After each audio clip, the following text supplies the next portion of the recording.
Dalam seri ke-17 ini didukung oleh para pemain Susi sebagai Maisin, M. Abud sebagai Arya Dwi Pangga, Yuli Mulyana sebagai Ayu Wandira, Pegis Paliama sebagai Wali Kadep, Hari Laksono sebagai Rake Pamintihan, dan Asdi Suhastra, pembawa cerita. Selamat menikmati. Malam itu Maisin termenung di ruangan biliknya. Dia baru saja melamunkan peristiwa-peristiwa yang sudah berlalu. Ayu Wandira tidur pulas di sebelahnya. Maisin sama sekali tidak menduga Arya Dwi Pangga akan menemuinya. Maisin sangat kesal karena tiba-tiba Arya Dwi Pangga menanyakan perihal Ayu Wandira. Tuan Dwi Pangga, Tuan tidak berhak menanyakan persoalan itu. Kalau begitu, saya ini sudah dianggap bukan manusia lagi. Bukan begitu. Tuan jangan membuat perkara baru di sini. Tuan masih ingat, saya bersedia menampung Tuan hanya karena saya merasa iba kepada Tuan. Tapi waktu itu saya memberikan peringatan keras kepada Tuan Dwi Pangga. Saya tidak ingin Tuan membongkar masa lalu saya. Semua itu sudah saya kuburkan dengan baik. Saya tidak ingin mengutik-ngutiknya kembali. Kalau Tuan tidak dapat memenuhi persyaratan ini, Tuan boleh meninggalkan Pasuruan Saktu.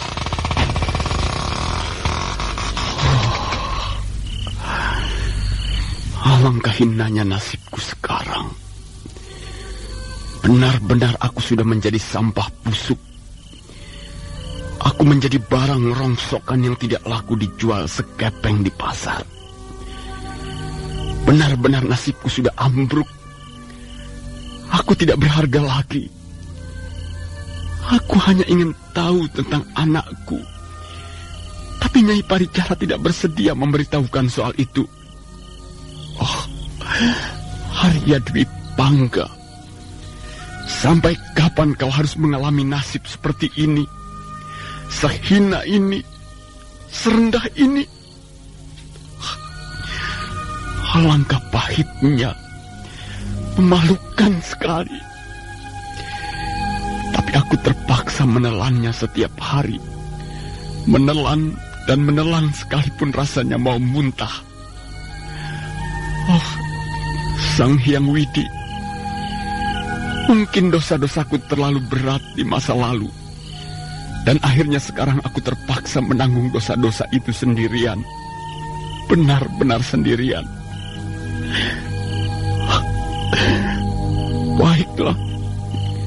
Baiklah kalau begitu. Kalau aku sudah dianggap bukan manusia lagi, baiklah. Aku ini memang binatang yang kotor. Aku ini kotor bagaikan debu di jalan. Aku kotor dan busuk. Aku hanyalah bangkai yang berjalan.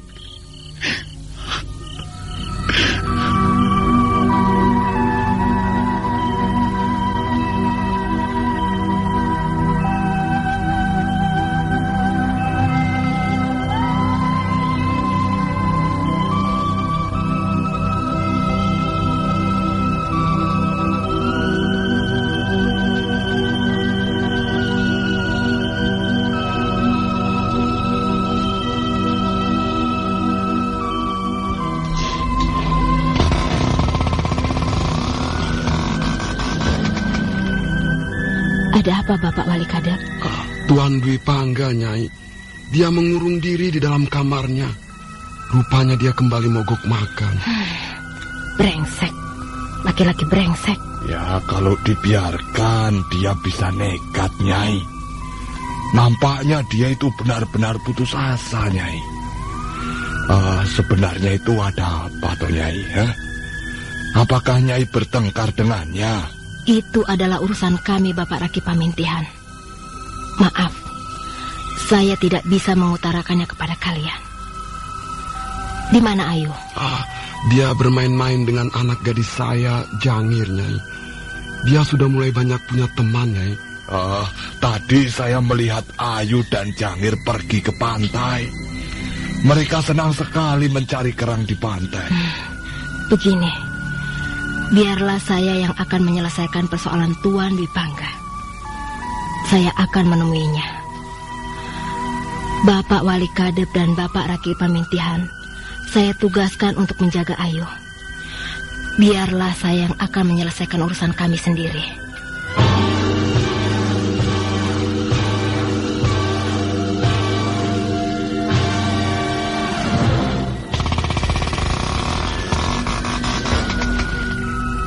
Sikap Tuan sungguh-sungguh tidak lucu. Tidak lucu dan sangat menyebalkan sekali. Tuan Dwi Pangga ini memang seperti anak kecil saja. Apa yang telah Tuan lakukan di rumah ini? Tuan mau mogok makan lagi kan? Tuan mengurung diri terus di dalam bilik. Apa sebenarnya yang Tuan inginkan? Tuan ingin mengganggu ketentraman kami. Maafkan saya, Nyai. Hati saya sedang gelap. Mata saya tidak bisa melihat. Dan sekarang hati saya menjadi gelap.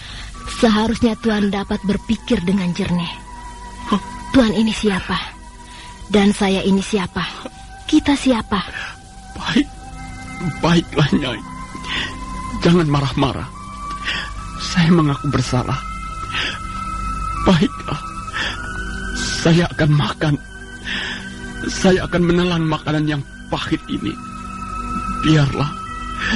Biarlah saya sendiri yang akan mengalaminya. Saya tidak bermaksud mengganggu Nyai.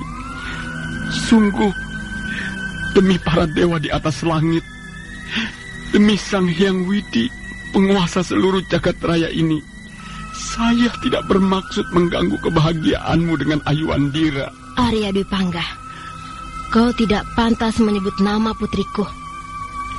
Dia adalah anakku. Dan dia adalah putriku. Iya, Nyai. Saya tahu. Saya tidak akan merebutnya dari tanganmu.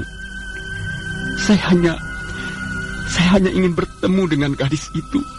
Saya hanya ingin bercakap-cakap dengan Ayu Andira. Apakah saya tidak boleh menemuinya? Tidak. Tuan tidak berhak menemuinya. Dan Tuan tidak berhak berbicara dengan putriku. Kau kejam sekali, Nyai. Kau kejam. Sikapmu ini lebih kejam daripada pembunuhan. Lebih baik kau bunuh Arya Dwi Pangga ini. Lebih baik aku musnah. Aku lenyap dari permukaan bumi ini daripada harus menanggung penderitaan seberat ini. Aku tidak akan minta apa-apa kepadamu, Nyai Paricara. Aku sudah cukup memperoleh sesuap makanan dan seteguk air. Dan untuk itu, aku rela membayar dengan tenagaku yang sudah tidak banyak ini. Tapi Nyai, aku ini masih seorang manusia. Aku masih mempunyai perasaan. Aku masih mempunyai hati. Tuan Dwi Pangga, sekarang Tuan berkata bahwa Tuan mempunyai hati. Bagaimana dengan peristiwa 17 tahun yang silam? Apakah Tuan mempunyai hati? Di mana hati dan perasaan Tuan saat itu Tuan sembunyikan? Tuan telah membuat hancur kehidupan saya. Dan saya terpaksa berjalan terseok-seok dengan perut yang semakin membesar. Tuan telah menodai hidup saya.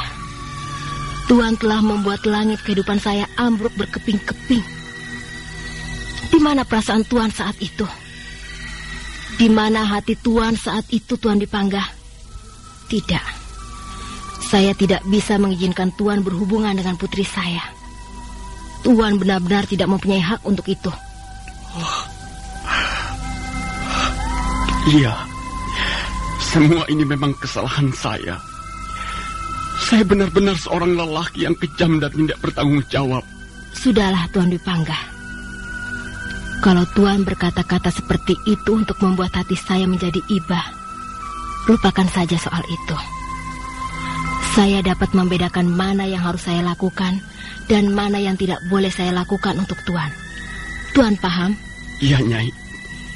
Saya paham. Saya mengerti. Tapi, Nyai... Tidak ada tapi-tapi. Tuan harus menerima kenyataan pahit ini. Seperti saya juga sudah menerima kenyataan pahit yang saya alami 17 tahun yang silam. Saya susah payah mengandung anak itu dan melahirkannya dengan taruhan nyawa.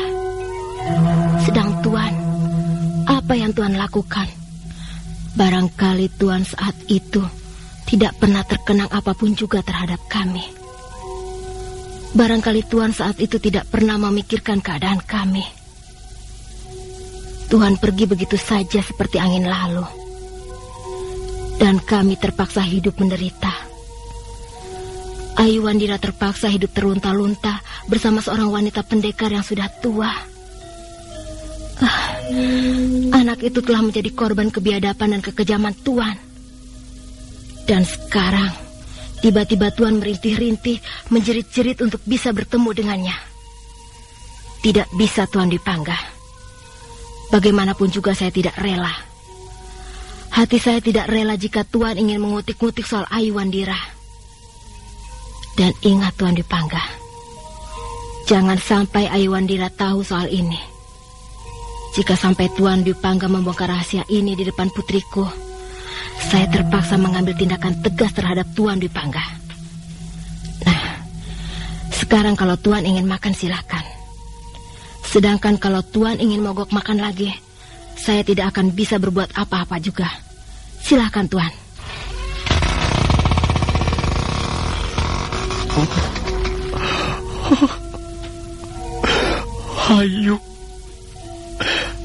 Ayu Wandira, maafkan ayahmu ini, nak. Maafkanlah Arya Dwi Pangga, laki-laki yang kejam dan biadab ini. Nona Maisin, saya mengaku bersalah. Saya telah membuat hidupmu menderita. Saya juga telah membuat Ayu Wandira hidup terlunta-lunta. Dan sekarang saya sendiri mengalami cobaan yang sangat berat. Baiklah, saya akan berusaha untuk tabah. Saya akan berusaha untuk memikul beban bahagia. Nama Bapak siapa? Apakah Bapak juga warga desa Pasuruan 1? Iya.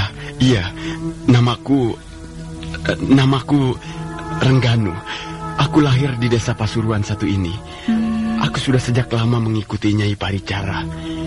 Karena keadaanku seperti ini, aku tidak bisa melihat apa-apa.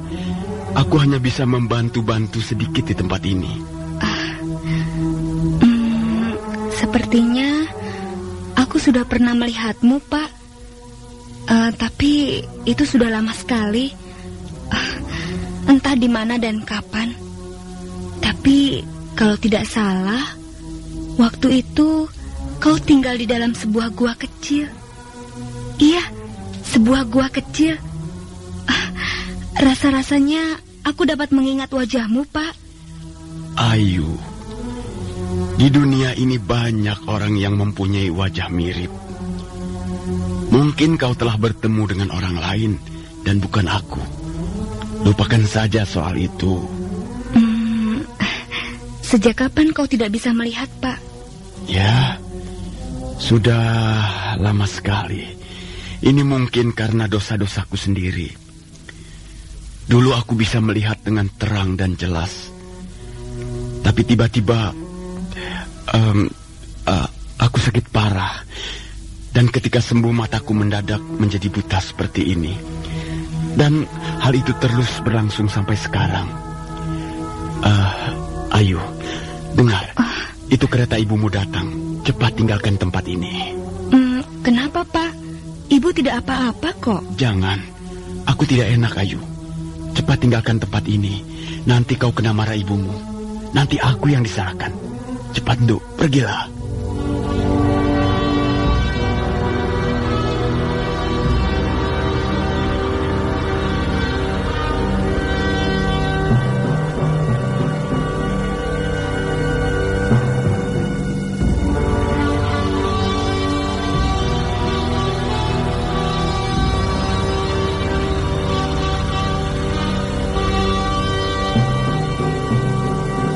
Ada apa, Ayu?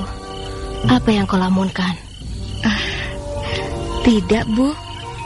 Ayu hanya lelah dan mengantuk. Kalau begitu, sebaiknya kau tidur sekarang. Kemana saja kau seharian tadi, Ayu?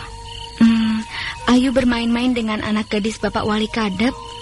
Ayu tidak pergi jauh-jauh, Bu. Oh ya, Bu. Ya, Ayu. Ayu ingin tahu laki-laki yang tidur di pondok belakang itu. Sepertinya Ayu pernah bertemu dengannya, Bu. Ayu mendekati orang itu. Dia bertingkah laku aneh. Kadangkala dia marah-marah sendiri.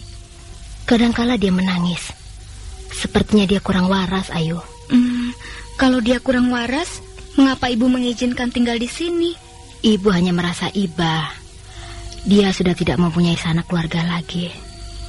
Sekalipun kami memperlakukannya dengan baik, kami juga harus berhati-hati.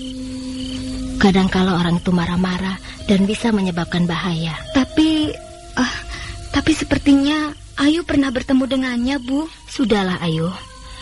Dia itu warga desa Pasuruan 1. Selama ini dia tidak pernah pergi kemana-mana. Bagaimana kau bisa bertemu dengannya? Sudahlah, Ayu. Kalau kau lelah dan mengantuk, sebaiknya sekarang kau tidur. Ayo, Ayu, tidurlah. Mari ibu akan menyelimutimu. Ayu Wandira menurut saja apa yang dikatakan ibunya. Gadis itu segera memparingkan tubuhnya di atas ranjang. Meisin menyelimutinya dengan sepotong kain halus.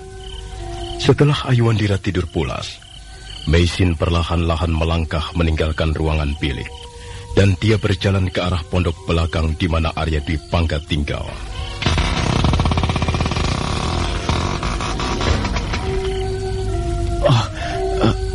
Siapa itu? Siapa yang membuka pintu? Mengapa kau tidak menjawab? Siapa kau? Dan apa maksudmu datang kemari? Aku hanya ingin tahu apa yang Tuan katakan kepada Ayu Wandira. Kau, Nyai. Kukira siapa? Maaf, Tuan Dwi Pangga. Saya tidak bermaksud mengganggu Tuan. Saya hanya ingin tahu apa yang telah Tuan katakan kepada anak saya, Ayu Wandira.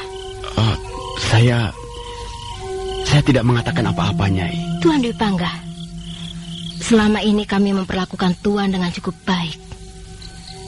Tapi saya secara pribadi tidak ingin kehadiran Tuan mengganggu kebahagiaan kami. Kami harap Tuan mengerti. Iya, saya mengerti, Nyai. Walaupun agak susah, saya berusaha untuk mengerti. Tuan jangan mengganggu kebahagiaan anak gadis saya. Sekarang ini Ayu Wandira sedang mengalami kebahagiaan yang sangat besar. Wajahnya senantiasa berseri-seri. Dia selalu tertawa-tawa dan tidak pernah terlihat murung. Saya ingin agar dia terus-menerus mengalami rasa kebahagiaan karena sekarang tinggal bersama ibu kandungnya. Tuan mengerti apa yang saya maksudkan? Tuan jangan mengganggu kebahagiaan anak gadis itu. Tuan jangan mencoba untuk mengutik-ngutik masa lalunya. Masa lalu itu sudah cukup berada di tempat yang jauh. Janganlah Tuan menyeret-nyeretnya kembali ke masa sekarang. Iya, Nyai. Saya mengerti apa yang kau inginkan. Saya tidak akan mengganggu kalian.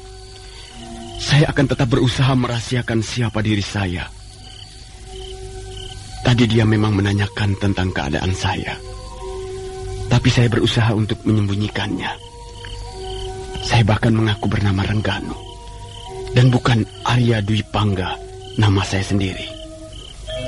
Saya tahu, Nyai. Saya tahu apa yang kau inginkan. Kalau begitu syukurlah. Terima kasih atas pengertian Tuan Dwi Pangga. Dan saya harap kita bisa bekerja sama dengan baik demi anak itu. Demi Ayu Wandira anak saya. Saya hanya ingin melihat dia bahagia dan bukan menjadi sedih karena masa lalunya. Saya tidak dapat membayangkan seandainya dia tahu siapa ayahnya. Selamat malam, Tuan Dwi Pangga.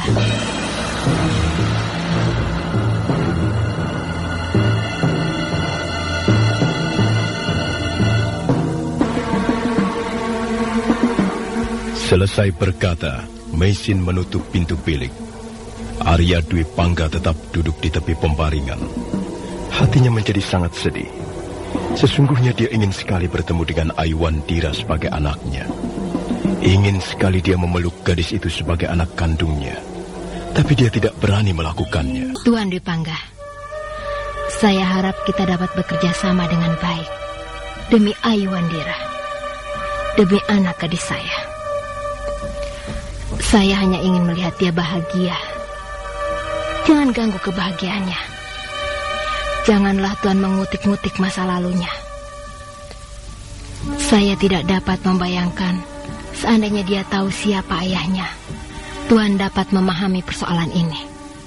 Saya tahu, Tuan seorang laki-laki yang berhati kejam.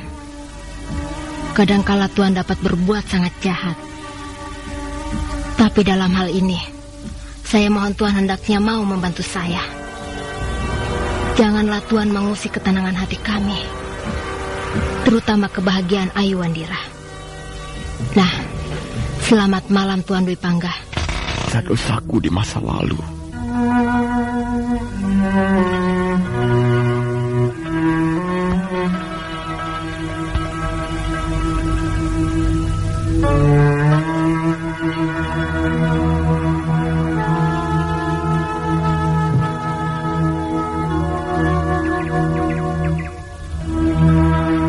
Pagi itu, Meisin dan Rakeh Pamintihan pergi mengunjungi orang sakit di desa Pajarakan. Wali Kadep ditugaskan mengawani Ayu Wandira. Ayu, mengapa kau tidak bermain-main dengan Jangir anakku? Ayu ingin bertemu dengan orang itu, Bapak Wali Kadep. Maksud Ayu, orang yang tinggal di pondok belakang itu. Jangan, Ayu. Lebih baik jangan. Apakah ibumu tidak mengatakan sesuatu tentang orang itu? Iya. Kata ibu, dia orang yang berbahaya. Sewaktu-waktu dia bisa marah dan mengamuk. Ya. Tapi Ayu tidak percaya. Itu benar sekali, Ndu. Dia memang suka mengamuk. Dia orang sinting. Kadangkala dia menyanyi-nyanyi sendiri. Kadangkala dia menulis apa saja. Dan kadangkala dia menangis. Pada saat lain, dia tertawa-tawa sendiri. Ya, dia seperti orang gila. Tapi Ayu yakin dia orang baik, Bapak Wali Kadep. Kemarin Ayu bicara dengannya. Dan Ayu tidak memperoleh kesan bahwa dia orang berbahaya. Jangan, Ayu. Lebih baik kau bermain-main saja dengan anakku. Pergilah ke pantai. Kalian bisa bermain-main ke pantai sambil mencari kerang ataupun siput laut. Bukankah itu suatu permainan yang sangat menarik? Wah, tidak, Bapak Wali Kadep. Ada sesuatu yang ingin ku ketahui dari orang itu. Biarlah Ayu pergi menemuinya. Jangan, Ayu. Jangan. Aduh, bagaimana nanti? Tapi sebenarnya aku berbohong kepada Ayu. Nyai Paricara telah mengajariku berbohong. Tapi nampaknya Ayu memperoleh kesan yang lain tentang Arya Dwi Pangga. Ya, baiklah. Aku sudah berusaha melarang. Tapi dia nekcok untuk bergaul, bukan? Mengapa kau harus berteman dengan orang seperti aku ini? Apa yang kau tulis itu, Pak? Hanya untuk mengisi waktu saja, Ayu. Daripada melamun. Aku biasa menulis syair-syair. Nah, Ayu ingat sekarang, Pak. Ayu ingat. Jelas, Bapaklah orang yang pernah Ayu temui dulu. Orang itu dulu juga senang sekali membuat syair. Dia bahkan pernah mengajari Ayu membuat bait-bait syair. Sekarang, Bapak tidak bisa berdosa lagi pada Ayu. Benar bukan? Benar, Bapak orang yang pernah Ayu temui dulu di dalam sebuah gua kecil? Ayo, ngaku saja, Pak. Ayu tidak apa-apa kok. Ayu hanya butuh pengakuan Bapak. Tunggu, Ayu. Aduh, mengapa tiba-tiba aku diberondong dengan pertanyaan-pertanyaan seperti ini? Lebih baik kau mengaku saja, Pak. Kaulah orang yang pernah Ayu temui dulu. Sudahlah, Ayu. Orang yang senang membuat syair bukan hanya aku. Mungkin saja kau bertemu dengan seseorang yang juga mempunyai kegemaran membuat syair-syair. Bapak masih berusaha menghindar. Itu bisa saja terjadi, kan? Banyak penulis-penulis syair dilahirkan dalam segala zaman. Mengapa harus aku? Sudahlah. Coba, Pak. Ayu ingin membaca syair-syair Bapak. Syair apa yang sedang Bapak tulis sekarang? Kau bisa membacanya sendiri, Ayu. Aku hanya bisa menulis saja dan tidak bisa membaca. Tulisanmu bagus sekali, Pak. Tulisanmu halus dan indah. Baik, Ayu akan membacanya, Pak. Kau juga ikut mendengarkan? Seorang laki-laki perkasa telah ditaklukkan oleh nasibnya sendiri. Dia jatuh bertekuk lutut dan tidak mampu mengangkat pedang lagi. Bulan mengejeknya, langit tertawa, manusia hidup dengan segala keterbatasannya. Sekarang, laki-laki itu hanya bisa duduk sambil meratap. Dia tercampak di sudut dunia yang paling sepi.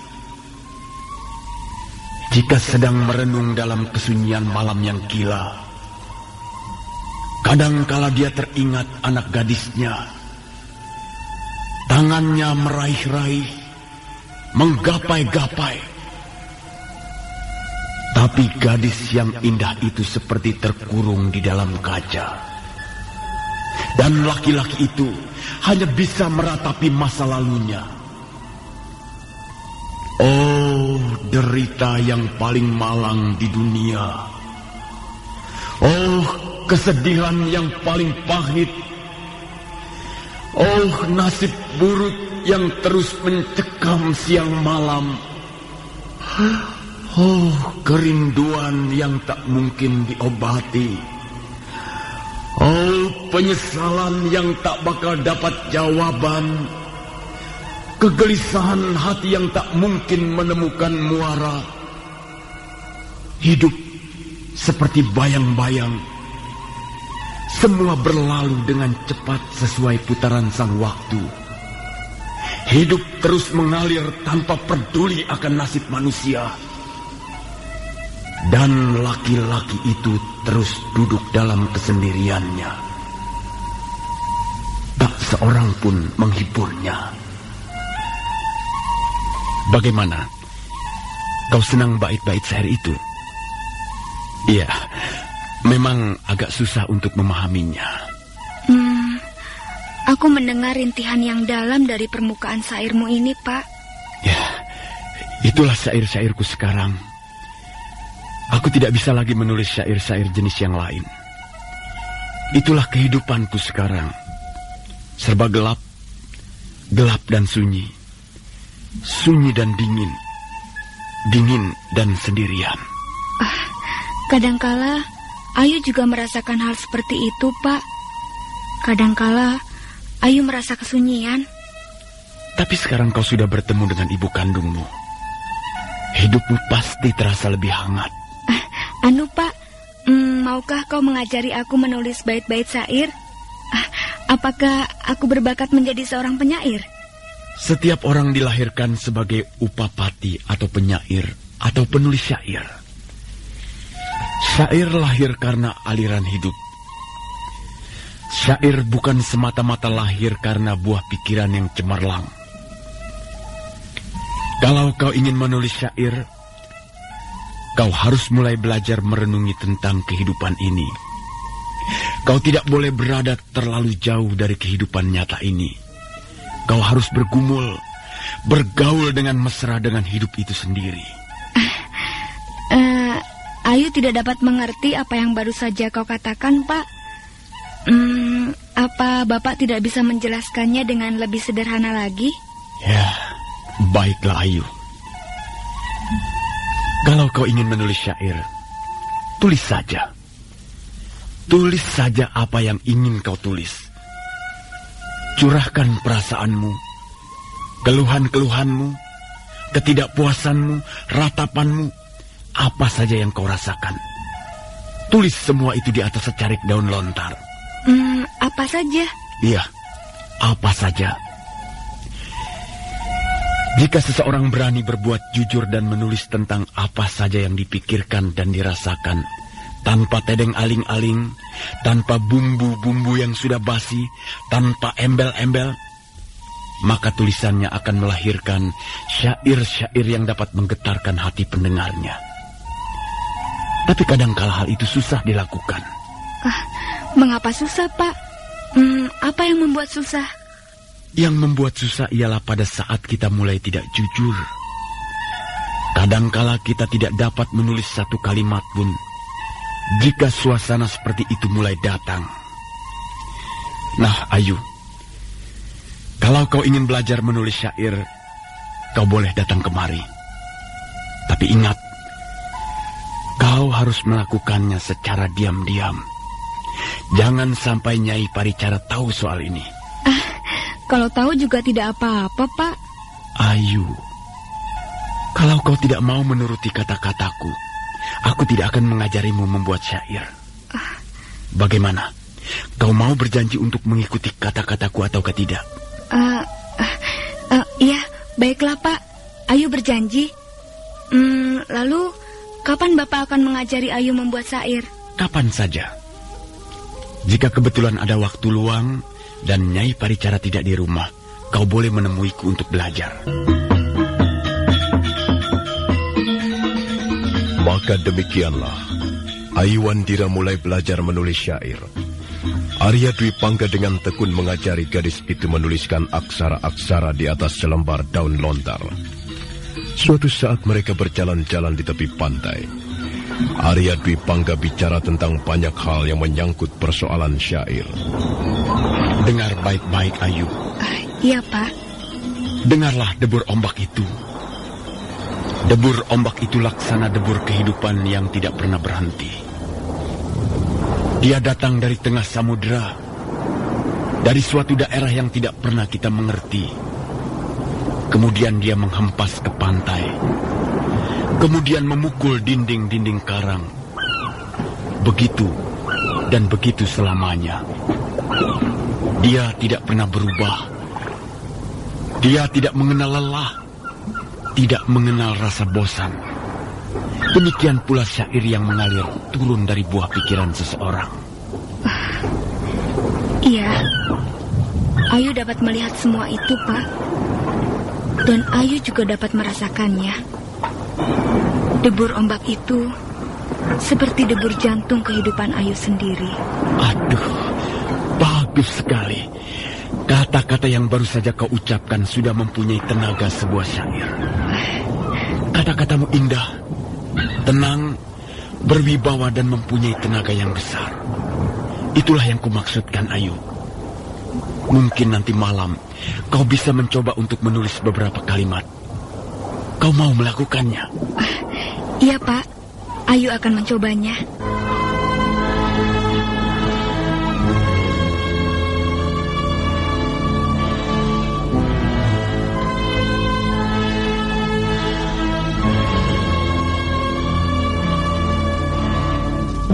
Malam datang seperti biasa. Meisin dan Rakeh Pemintihan masih belum kembali dari mengunjungi orang sakit di lain desa. Ayu Wandira duduk di atas kursi bambu, menghadapi sebuah meja kecil. Gadis itu merenung sesaat lamanya, sebelum kemudian menulis di atas selembar daun lontar. Malam turun bersama angin yang menggugurkan daun-daun pohon. Seorang bocah perempuan duduk di atas batu sambil menghitung jari-jari tangannya. Air mata mengalir di pipinya yang polos. Pandangannya penuh tanda tanya. Dia bertanya kepada malam. Dia bertanya kepada bintang-bintang di atas langit. Siapa menyuruhku duduk di sini? Kepada siapa aku harus bermanja-manja? Bocah perempuan itu membaringkan tubuhnya di atas lempengan batu. Tidur terlentang menatap angkasa yang kelam, sambil membayangkan rasa bahagia yang tak kunjung datang. Bocah perempuan menangis terseduh-seduh, dan tangis itu dibawa ke dalam mimpinya yang sendu. Alam berusaha menghiburnya dengan caranya sendiri-sendiri. Bocah perempuan tidur di tengah-tengah pengembaraan. Dia tidur dalam ayunan gemersik daun-daun ilalang. Dan ketika fajar merekah di pagi hari, dia terbangun dan menatap bola matahari yang kemerah-merahan. Mulutnya yang kecil gemetar ketika mengucapkan 2 patah kata. Di manakah kau, ibuku? Di manakah kau, ayahku? Ibu sudah datang? Apa yang kau lakukan, Ayu? Kau menulis apa itu? Bu, Ayu coba-coba menulis syair. Ayu, mengapa kau tidak tidur? Menulis syair hanya membuang-buang waktu saja. Lebih baik kau mengerjakan hal-hal yang berguna. Tapi Bu, Ayu senang sekali menulis syair. Apakah ini salah? Kau belum paham mana yang salah dan mana yang benar, Ayu. Jadi, Ibu masih menganggap Ayu sebagai anak kecil? Ayu sudah dewasa, Bu. Ayu ingin melakukan hal-hal yang Ayu senangi, yang Ayu anggap baik. Sekalipun hal itu akan menjerumuskanmu. Tidak, Ayu. Ibu tahu, kau pasti mengunjungi orang itu. Tidak, kau tidak perlu berdusta di depan ibumu. Bapak Wali Kadep sudah menceritakan semuanya kepada ibu. Ayu, mengapa kau tidak mau mendengarkan kata-kata ibumu? Ibu sudah berkata apa kepadamu? Tapi Ayu tidak melakukan apa-apa, Bu. Ayu hanya belajar menulis syair. Kau tidak boleh mengunjungi orang itu. Dia akan mengajarimu yang bukan-bukan. Tapi dia baik kepada Ayu, Bu. Apa salahnya Ayu belajar menulis syair padanya? Sudah, Ayu. Cukup. Lebih baik kau tidur sekarang. Ayu belum mengantuk. Kalau kau belum mengantuk, kau boleh ngobrol di serambi bersama Bapak Wali Kadep atau Bapak Raki Pamintihan. Kau tidak usah menulis-nulis syair. Pekerjaan apa itu? Tidak, Bu. Ayu mau di sini saja. Ayu mau duduk di sini. Ayu tidak ingin bicara dengan siapapun juga.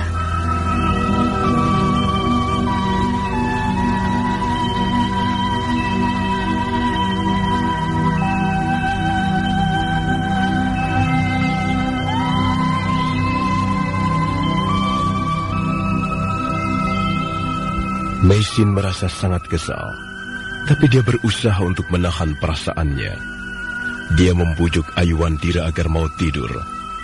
Dan setelah putrinya terlelap di dalam tidurnya, buru-buru Meisin melangkah ke pondok Arya Dwi Pangga.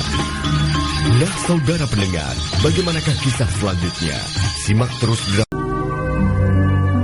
Meisin kesal sekali melihat Ayu Wandira tidak mau mendengarkan kata-katanya. Bahkan anak gadisnya itu berani menemui Arya Dwi Pangga di pondok belakang dan belajar menulis syair. Meisin tidak ingin melihat Ayu Wandira bergaul semakin rapat dengan Arya Dwi Pangga. Dia tidak ingin masa lalunya dikutik-kutik kembali. Karena itu, begitu Ayu Wandira tidur, Meisin bergegas melangkah ke pondok belakang untuk menemui Arya Dwi Pangga.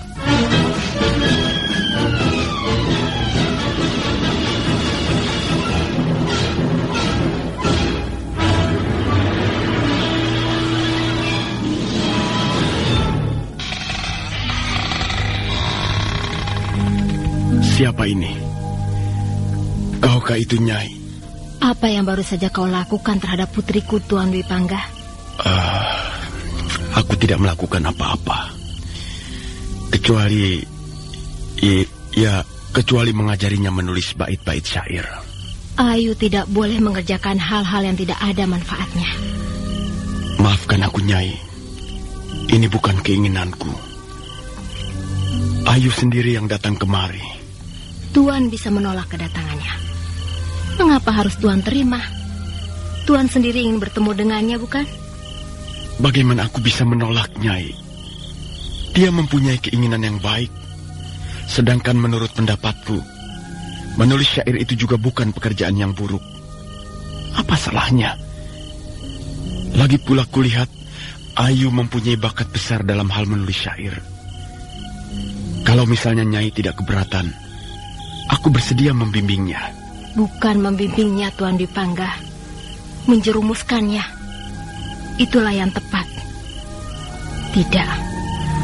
Aku tidak mengizinkan Tuan mendekati Ayu Wandira. Aku juga tidak mengizinkan Tuan mengajari apa-apa kepada putriku. Kalau begitu ya sudah. Sebenarnya aku mempunyai maksud yang baik. Simpan saja maksud baikmu itu untuk dirimu sendiri, Tuan Dwi Pangga. Aku dapat mengurus Ayu sendiri. Aku tidak membutuhkan pertolongan Tuan. Apakah ini cukup jelas? Iya, Nyai. Jelas. Cukup jelas. Dan maafkan aku.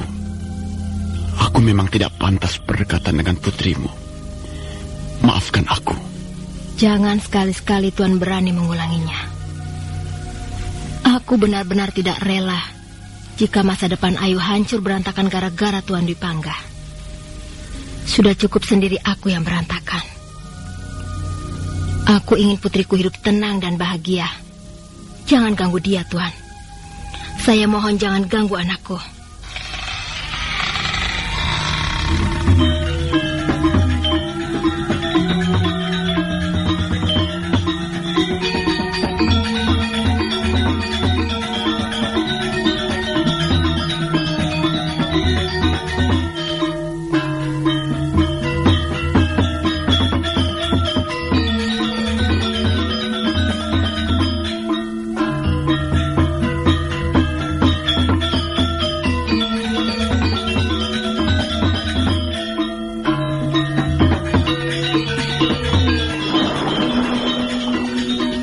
Pagi yang cerah itu, Ayu Wandira bermain-main di tepi pantai.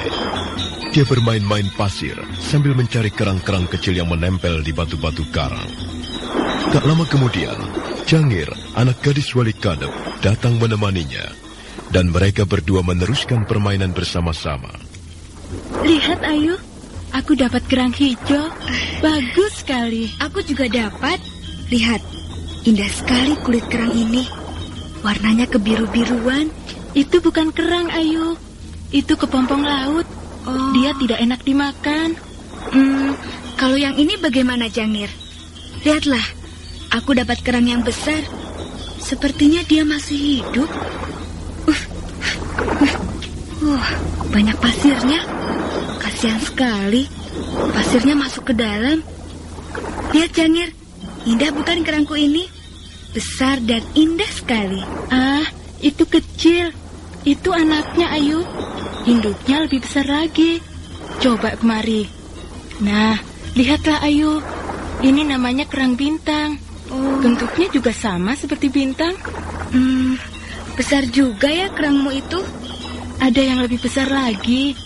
Ini kan baru anaknya. Coba lihat. Inilah induknya. Bagaimana? Wah, besar sekali ya. Hampir sebesar telapak tanganmu. Dan warnanya indah gemerlapan seperti bintang. Ini anaknya. Dan ini induknya. Sedangkan yang ini bapaknya. Coba lihat dan bandingkan. Mana yang lebih besar? Tentu saja yang ini bukan. Ini bapaknya. Ini kerang laki-laki. Bagaimana kau bisa tahu, Jangir? Aku sudah biasa tinggal di pantai, Ayu. Aku sejak kecil bermain-main di pantai ini. Aku bahkan dilahirkan di desa ini. Tentu saja aku tahu. Aku tahu dari orang tuaku, dari teman-temanku, dari mereka yang lebih berpengalaman. Coba perhatikan. Kerang jantan ini warnanya tidak begitu mengkilat seperti kerang betina. Iya. Tapi dia lebih besar sedikit dibanding betinanya. Nanti kau juga akan bisa membedakan mana anak kerang, induk kerang, ataupun bapak kerang. Warnanya hampir sama, juga bentuknya. Cuma ukurannya yang berbeda-beda. Lucu juga ya. Kerang juga seperti manusia. Ada anak, ada ibu, ada bapak. Tentu saja. Kerang juga makhluk hidup kan. Mereka tidak dengan sendirinya datang ke tepi pantai ini. Benar yang kau katakan, Ayu. Kerang juga sama seperti keluarga manusia. Ada anak, ada bapak, dan ada ibu. Juga ada teman. Dan barangkali ada kakeknya. Tapi aku yakin kerang tidak mempunyai kepala desa, Jangir.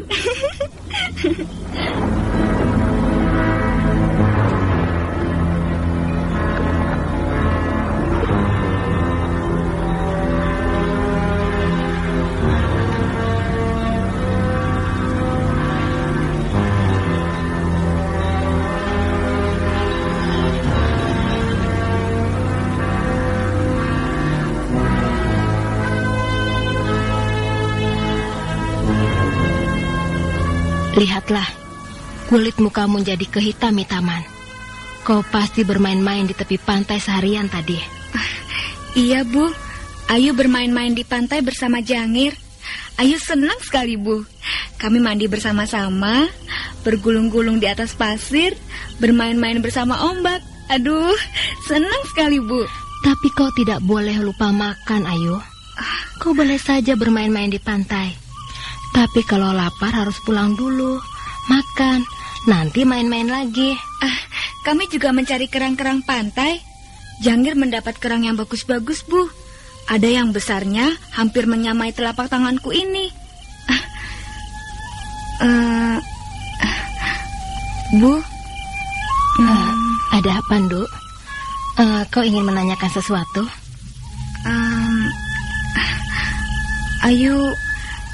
Ayu ingin berterus terang padamu, Bu. Ada apa? Tentu saja kau tidak boleh menyembunyikan sesuatu di depan ibumu. Kau harus jujur kepada ibumu. Kalau mempunyai kesulitan, terus terang saja. Katakanlah ada apa. Nanti ibu akan membantumu menyelesaikan persoalanmu. Dulu, Ayu hidup mengembara bersama nenek Raga Runting. Sejak kecil Ayu hidup bersama beliau. Kami pergi dari satu tempat, pindah ke tempat yang lain. Kami hampir tidak pernah menetap lama di suatu tempat. Ayu terus menyertai nenek Raga Runting mengembara ke sana kemari. Pada suatu saat, entah kapan Ayu sendiri sudah lupa, Bu. Ayu tahu bahwa nenek Raga Runting ternyata bukan ibu kandung Ayu sendiri.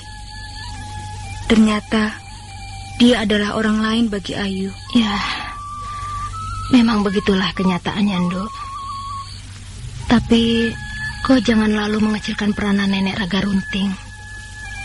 Beliau sudah mengasuhmu sejak kecil dengan penuh kasih sayang. Bukan soal itu, Bu. Ayu tidak akan pernah melupakan jasa-jasa dan budi baik nenek Raga Runting. Tapi pada saat itu, Ayu tiba-tiba merindukan ibu kandung Ayu sendiri. Ayu rindu padamu, Bu. Kerinduan itu kadangkala meluap-luap sampai tidak tertahan lagi. Ayu ingin tahu seperti apa rupanya ibu Ayu. Apa dia masih hidup? Apa dia mempunyai wajah yang cantik dan berkulit lembut? Di mana sekarang ibu Ayu? Siapa namanya? Dan siapa dia sebenarnya? Pertanyaan-pertanyaan itu selalu menghantui pikiran Ayu siang dan malam. Seringkali pertanyaan itu tidak dijawab dengan jelas oleh nenek Raga Runting. Ayu tahu nenek Raga Runting sengaja menyembunyikan semuanya di depan Ayu. Nenek Raga Runting bermaksud baik kepadamu, Ayu. Tapi bukankah akhirnya nenek Raga Runting berterus terang? Dan bahkan kau diantarkan ke desa Pasuruhan satu ini. Dan akhirnya bertemu dengan ibu. Ayu, maafkanlah ibumu ini, Ayu. Maafkanlah ibumu ini. Sudahlah, semuanya sudah berakhir, anakku. Sekarang kau sudah tinggal bersama ibu. Mau apa lagi? Lihatlah, sekarang kau duduk di depan ibu kandungmu sendiri. Ayu, ada apa, Nak? Mengapa tiba-tiba kau menjadi murung? Mengapa kau cemberut begitu? Ibu pasti tahu, tidak ada makhluk hidup yang tiba-tiba saja lahir ke muka bumi ini. Tentu saja, Nduk. Mana mungkin tiba-tiba ada seorang bocah muncul dari celah-celah batu. Kau sendiri juga tidak dengan sendirinya ada, Ayu. Ibu mengandungmu 9 bulan lamanya. Kau berada di dalam perut ibu 9 bulan lamanya. Dan setelah 9 bulan, kau pun lahir ke muka bumi. Kau lahir di lereng Gunung Arjuna, Ayu. Banyak sekali darah yang kutumpahkan untuk melahirkanmu. Itulah pengorbanan seorang ibu. Setiap ibu pasti akan mengalaminya. Maaf, Bu. Ayu terpaksa menanyakan hal ini. Apakah tiba-tiba saja Ayu berada di dalam perutmu? Ayu, kau tidak perlu tahu soal itu. Tapi Ayu ingin tahu, Bu. Tidak ada gunanya, Ayu. Ada, Bu. Ada.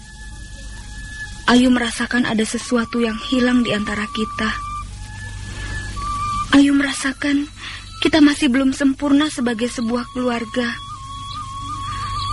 Ayu melihat orang-orang di desa Pasuruan satu ini, juga di desa-desa lain yang sempat Ayu singgahi selama mengembara. Setiap anak pasti mempunyai ibu. Tapi dia juga pasti mempunyai seorang ayah. Ayu, Ayu anakku. Jawablah, Bu. Ceritakanlah bagaimana Ayu bisa lahir ke muka bumi ini. Ceritakanlah secara lengkap siapa orang tua laki-laki Ayu. Siapa ayah Ayu, Bu? Siapa dia? Cukup, Ayu. Jangan diteruskan lagi. Hal ini akan membuat susah dirimu sendiri. Mengapa begitu? Apakah Ayu tidak mempunyai hak untuk mengetahui siapa ayah Ayu? Ayu, dalam beberapa hari terakhir ini, semenjak kita bertemu, kita merasa tenang dan bahagia. Apakah itu belum cukup, Ayu? Kau harus dapat mensyukuri apa yang kita alami sekarang ini. Semua ini karena izin dan karunia dari Sang Yang Widi. Sudahlah, Nak. Jangan mengutik-ngutik persoalan itu. Nanti kau akan terseret ke masa lalu yang penuh kepahitan. Ibu mohon kau mengerti, Ayu. Rasa-rasanya apa yang kita peroleh sudah cukup menyenangkan. Sudahlah, kita bisa hidup berdua dengan bahagia. Jangan mengundang masalah yang dapat membuat kita terbelenggu masa lalu. Jangan membuat hati ibumu ini menjadi sedih, Ayu.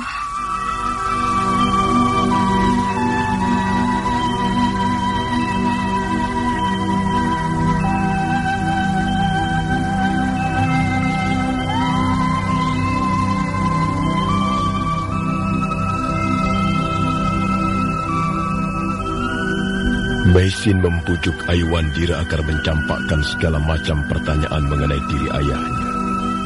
Ayu Wandira kelihatan tidak puas. Maisin mengelus rambut Ayu Wandira ketika dirinya itu sudah tidur pulas. Kemudian dia bergegas melangkah ke pondok belakang. Tuan Dwi Pangga, saya tidak habis mengerti apa yang sebenarnya Tuan inginkan. Mengapa Tuan mengganggu ketenangan kami? Nyai, mengapa Nyai datang marah-marah? Ada persoalan apa? Tuan jangan berpura-pura. Tuan telah berkata apa kepada putri saya? Maaf, Nyai. Sepertinya saya tidak pernah mengatakan apa-apa. Bahkan seharian ini aku tidak mendengar suara Ayu Wandira. Kemana saja dia? Tuan telah mencoba menghasut anak itu. Tuan telah meracuni jiwanya. Tuan benar-benar tidak tahu diri. Ada apa sebenarnya, Nyai Paricara? Apa yang telah terjadi? Saya kesal sekali. Saya kesal dan menyesal. Sudah sejak lama saya merindukan pertemuan dengan putri saya. Dan sekarang, setelah kami bertemu dan hidup bahagia, tiba-tiba ada saja yang mengganggu ketenangan kami. Tuan ini sebenarnya mau apa? Maaf, Nyai. Saya sungguh-sungguh tidak mengerti. Ada persoalan apa dengan dirimu? Ada apa dengan Ayu Wandira?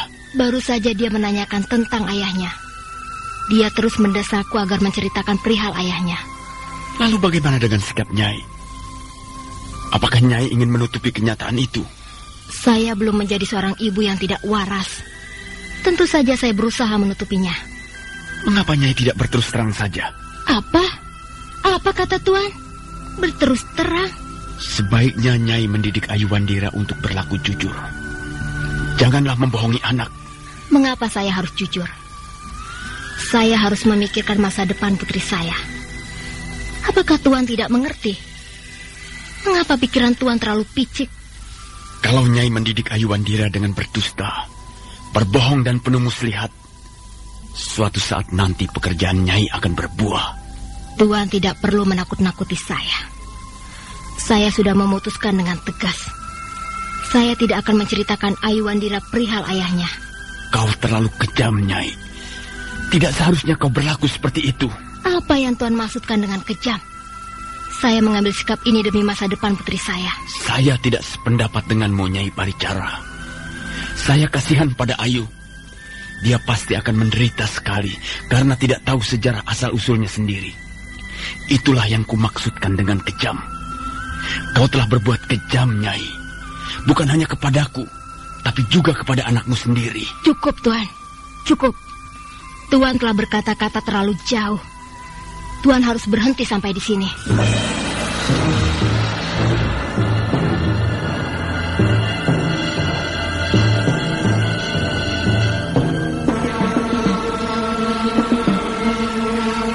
Meisin benar-benar kesal karena merasa dipojokkan. Tapi dia sudah bertekad tidak akan menceritakan perihal ayahnya kepada Ayu Wandira. Dan kalau bisa, dia akan menutup rahasia ini selama-lamanya. Kau kejam sekali, Nyai. Kau kejam. Bukan hanya kepadaku, tapi juga kau kejam terhadap anakmu sendiri. Cukup, Tuan. Tuan telah berkata-kata terlampau jauh. Tuan harus berhenti sampai di sini. Nyai, kau tidak boleh bersikap seperti itu. Kau harus jujur kepada anakmu sendiri. Kau tahu kan siapa sesungguhnya ayah putrimu itu? Mengapa kau berusaha menutupi kenyataan ini? Aku tahu apa yang kau inginkan, Tuan Dwi Pangga. Tapi aku tidak akan membiarkan putriku direbut oleh siapapun juga. Nyai, tidak ada orang yang ingin merebut putrimu. Tapi kau harus bisa bertindak bijaksana terhadap putrimu. Apa sulitnya mengatakan siapa ayahnya? Percayalah, Nyai. Ayu tidak akan tersinggung. Ayu tidak akan marah. Barangkali dalam beberapa hari dia akan kecewa dan sedih. Tapi dia akan segera melupakan hal itu.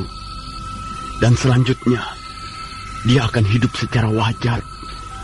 Dia akan tumbuh secara wajar, berkembang secara wajar sebagai seorang gadis remaja.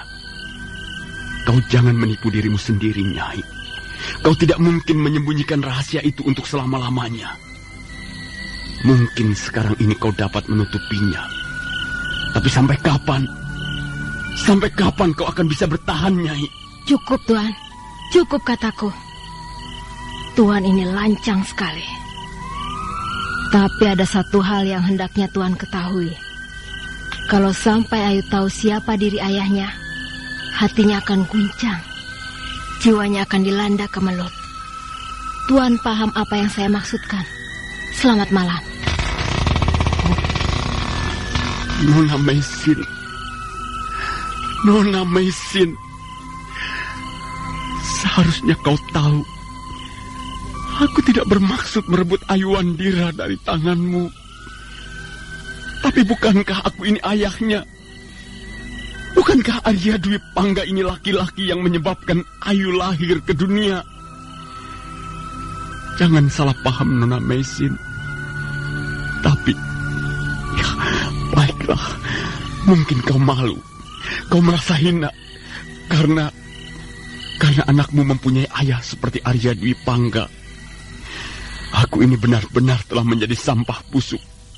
Aku telah menjadi debu. Aku benar-benar tidak mempunyai harga lain. Ayu, Ayu, apa yang kau lakukan di sini? Rupanya kau tidak mencari kerang. Apa yang kau lakukan di sini, Ayu? Kau duduk seperti patung. Apa yang kau pikirkan, Ayu? Ayu, kau melihat apa? Aku melihat laut. Laut? Aneh sekali kau ini. Setiap saat kita bisa melihat laut. Laut itu, laut yang di tengah itu, berwarna biru. Biru dan tenang. Damai dan sejuk. Alangkah bahagianya. Kau bicara apa, Ayu? Aku tidak mengerti. Jangir, aku mempunyai persoalan yang sangat berat. Persoalan apa? Aku mempunyai persoalan dengan ibuku. Ibumu baik sekali. Nyai Paricara itu terkenal bijaksana dan berhati mulia. Dia tentu sangat menyayangimu, bukan? Entahlah, Jangir. Aku tidak tahu. Sepertinya dia menyayangiku. Tapi entahlah. Aku tidak tahu atas dasar apa dia menyayangi Ayu Wandira. Tentu saja atas dasar cinta kasih seorang ibu. Seorang ibu tentu akan menyayangi anak-anaknya, kan? Sudahlah, Jangir. Aku tidak ingin bicara soal itu. Aku sahabatmu, Ayu. Kita adalah teman. Mengapa kau tidak berterus terang padaku? Sudahlah. Tidak ada gunanya aku menceritakan soal ini. Jangir! Jangir! Oh, itu Ayah. Ayo, kita pulang, Ayu. Tidak, Jangir. Aku mau duduk-duduk di sini saja. Pulanglah. Nah, aku sudah menduga. Kalian pasti bermain-main di tepi pantai lagi. Aduh. Jangan terlalu berani berjemur di terik matahari. Kalian ini anak-anak gadis. Nanti kulit kalian menjadi hitam, gosong. Ayo pulang. Ayu tidak mau pulang, Ayah. Ayu. Tadi ibumu mencari ke sana kemari. Ayo pulang. Kita pulang sama-sama. Tidak, Pak. Aku mau di sini saja. Katakan pada ibu Ayu di sini. Ayu tidak mau pulang. Kita pulang sama-sama, Ayu. Aku sudah lapar. Kau tentu juga sudah lapar, bukan? Pulanglah, Jangir. Ayu mau di sini saja. Ayu belum terlalu lapar kok. Kalau begitu, ya sudah. Tapi Ayu jangan main jauh-jauh ya. Di sini saja. Ayo, Nduk. Ayo, Jangir, kita pulang. Aku minta gendong, Ayah. Aku lelah. Kau ini manja sekali. Sudah sebesar kerbau, kok masih minta digendong? Aduh. Beratnya. Ayo turun. Berat sekali. Aduh, nanti patah punggung ayahmu. Ayo jalan, Ayah. Ayo, jalan. Dasar anak manja. Aduh, apa kau tidak malu? Ayo turun. Malu dilihat Ayu. Coba lihat Ayu. Anak sebesar ini kok masih suka minta digendong. Ayo jalan, Ayah. Jalan. Ya. Aduh, beratnya. Sudah perawan kok tidak tahu malu.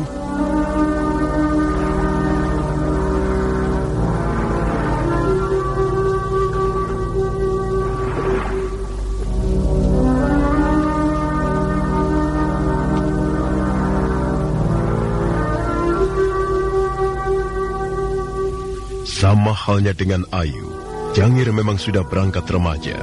Usianya sekitar 15 tahun, tapi nampaknya dia masih manja di depan ayahnya. Dan Walik Kadep kelihatannya sangat menyayangi putrinya itu. Jangir nempel di punggung ayahnya, sementara ayahnya berjalan tertatih-tatih menggendong putrinya itu. Ayu menjadi sangat sedih. Tiba-tiba dia menangis terisak-isak.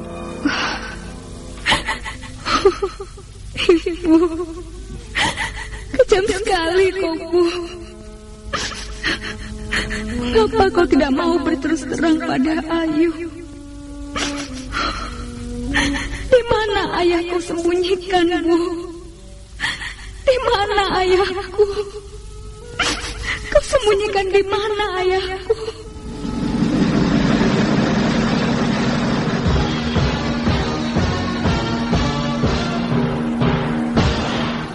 Ayu, mengapa kau belum mau juga pulang, Nak? Apa yang kau lakukan di sini? Ayu, ayo kita pulang. Mari kita makan sama-sama. Tidak, Bu. Ayu mau duduk-duduk di sini saja. Ayu tidak mau pulang. Apa yang kau lakukan di sini, Nak? Angin laut terlalu kencang. Nanti kau bisa sakit. Biar saja sakit. Aduh, anak ibu sekarang bandel ya. Jangan begitu, Ndok. Apa kau tidak kasihan pada ibumu ini? Ayo kita pulang. Ibu masak sayur kesukaanmu, sayur kacang. Ayo, Ndok, kita makan sama-sama. Tidak, Bu. Ayu belum lapar. Ayu tidak mau pulang.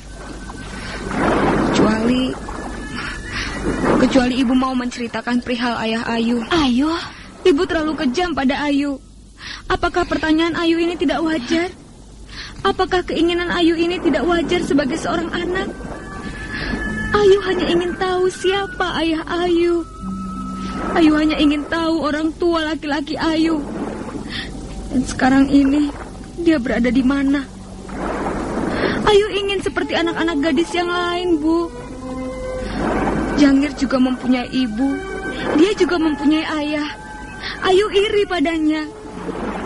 Jangir mempunyai keluarga yang lengkap. Sedangkan Ayu, tidak seharusnya ibu menutup-nutupi kenyataan ini. Ayu sudah cukup dewasa, Bu. Ayu bukan anak kecil lagi. Apa gunanya ibu merahasiakan hal ini? Ayu, semula memang ibu bermaksud merahasiakannya. Sampai hati benar ibu berdusta pada anakmu sendiri. Ini demi masa depanmu, Nak. Ibu berdusta tidak untuk siapa-siapa, tapi untukmu sendiri. Ibu tidak sampai hati menceritakannya, Ayu. Memang ada apa dengan ayah Ayu, Bu? Siapa dia? Di mana dia sekarang ini? Ayu. Ayu, anakku.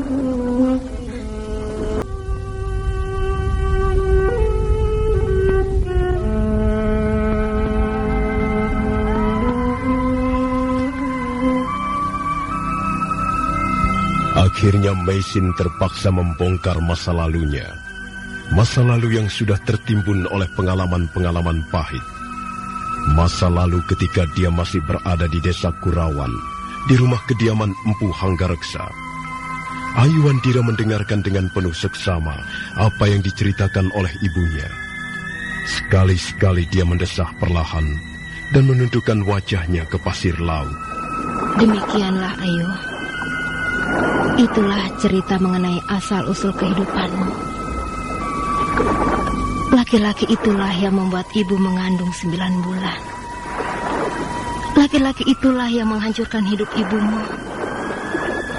Dialah yang mencoreng-moreng wajah ibumu dengan semena-mena dan melemparkan derajat ibumu ke tempat yang serendah-rendahnya.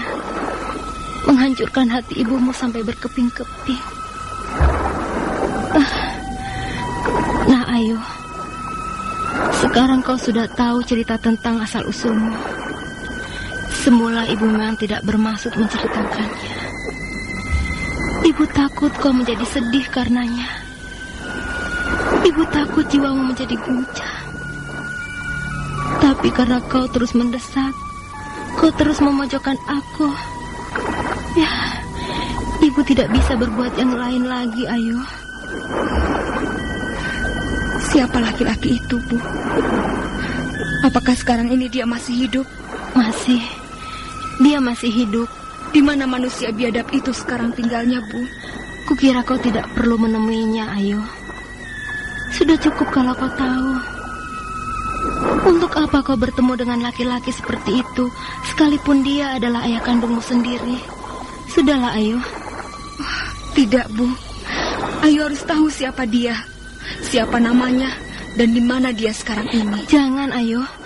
Jangan, kataku. Katakan, Bu. Ayu harus tahu siapa dia. Ayu ingin tahu laki-laki macam apa ayah Ayu itu. Ayu ingin tahu seperti apa rupa laki-laki yang telah membuat hidup ibuku sengsara. Ayu ingin bertemu dengannya, Bu. Ayu harus membuat perhitungan dengan laki-laki itu. Jangan, Ayu. Untuk apa membuat suasana tenang ini menjadi ribut? Lebih baik kau lupakan saja soal ini. Dan marilah kita bersama-sama menatap ke arah masa depan. Khususnya masa depanmu, Nak. Tidak, Bu. Kita tidak akan pernah hidup tenang selama persoalan ini belum selesai secara tuntas. Ayu harus tahu siapa nama ayah Ayu. Dan Ayu harus dapat menemukannya. Cepat, Bu. Katakan siapa dia. Katakan siapa namanya. Aduh, Ayu. Mengapa kau terus mendesak ibu?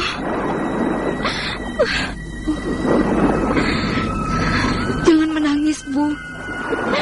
Ayu akan membela ibu. Ayu tidak akan membiarkan ibu hidup menderita. Ayu akan membalas sakit hati ibu. Sekarang katakan saja, siapa laki-laki itu? Katakan, Bu. Cepat katakan. Jadi ibu bermaksud melindunginya. Baik. Kalau begitu, Ayu tidak bisa mempercayai seluruh cerita yang baru saja ibu paparkan di depan Ayu. Ayu, jangan begitu, Nak. Ibu pasti berdusta pada Ayu. Ibu bohong. Ibu berdusta. Ayu tidak percaya. Ayu tidak percaya. Ayu, tunggu dulu, Ayu. Baiklah, karena kau terus mendesakku. Baiklah. Tapi apa kau sudah siap menerima kenyataan pahit ini, anakku? Kau sudah siap sekarang? Ayu bukan anak kecil lagi, Bu. Ayu sudah biasa hidup menderita. Ayu sudah biasa hidup mendapat pukulan-pukulan yang berat. Ayu bahkan pernah 2 hari lamanya tidak bertemu dengan makanan. Dan Ayu terpaksa makan akar-akar pohon. Percayalah, Bu, Ayu akan sanggup menanggung beban itu. Katakanlah, siapa nama ayah Ayu? Dengar, Ayu. Laki-laki buta di pondok belakang itulah ayah kandungmu. Nama ayahmu adalah Arya Dwi Panggah.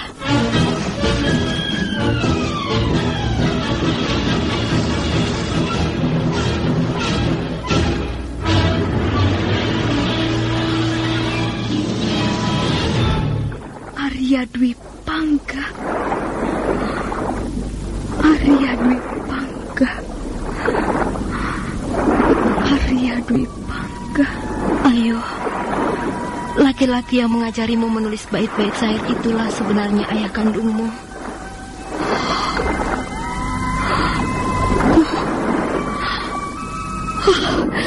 Benarkah, Bu? Benarkah dia ayah kandung Ayu?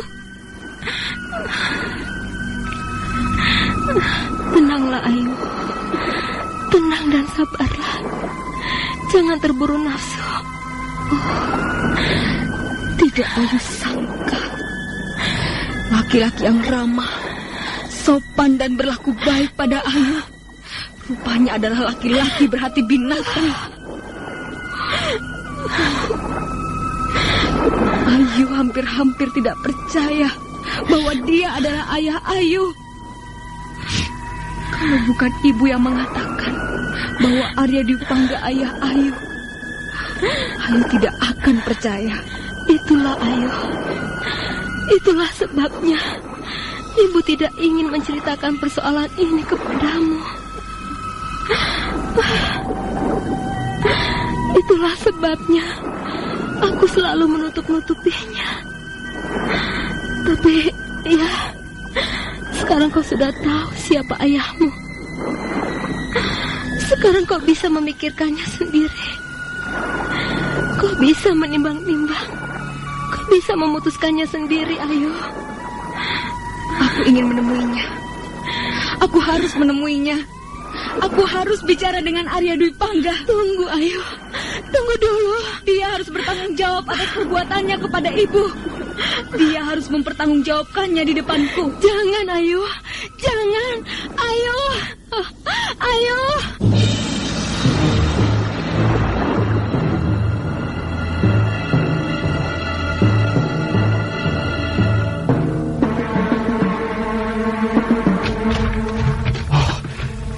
Siapa kau ini?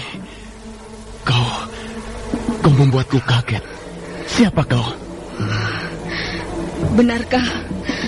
Benarkah kau yang bernama Arya Dwi Pangga? Kau Ayu. Kaukah itu Ayu? Duduklah. Aku ingin bicara denganmu. Tidak. Akulah yang harus bicara denganmu.